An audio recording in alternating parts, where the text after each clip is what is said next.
Pag niligal ako ngayon eh, para nasarado naman na si ate ngayon. Dito na ang kakakuta ko ngayon eh. Pero ating gabi na yata. Pero kanyang patay. Tao ba? Te? Te?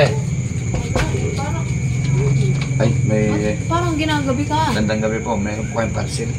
Wow! Parcel ngayon ah. Meron? Yung nga ate po, may parcel po kayo ngayon para na dumating ang padala ko ng asawa. Hindi, pakipilap na lang. Pakipilap na lang para receive para... Gantuhan ko na lang. Oo, katunayan po kung... Okay na. Yan. Nakatunayan po eh, na-receive na talaga po ninyo yung parcel. Dahil po, maraming salamat at naisturbo kayo dyan. Puntahan ako. Tika, nasa yung parcel? Ay! Na-claim ko na yan, tapos eh wala naman. Yan siya, malilimutan ko na. Ito nga pala po. Ay, ano nasa? Yan yung parcel? Oo, yun po. Yun talaga. Ayun po nakaano dito eh.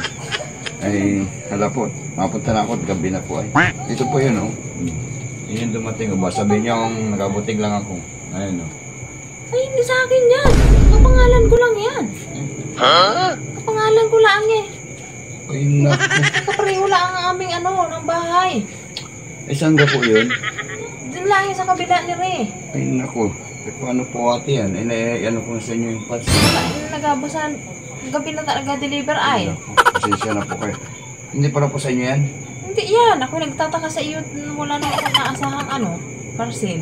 Ay, naibigay ko na po sa inyo yung parcel. Paano po yan? Ay, maano po ko sa trabaho ito. Matatagkal ako. Ay, pwede ka po ninyong balik na lang sa akin. Oo. At ako natapay ko sa trabaho.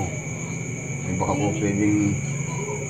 Pwede naman at baka ikaw ay, baka kasira ng iyong trabaho eh. Hindi, ibabalik ko na lang. Wala ko, salamat. Naintindihan nyo. Naintindihan nyo.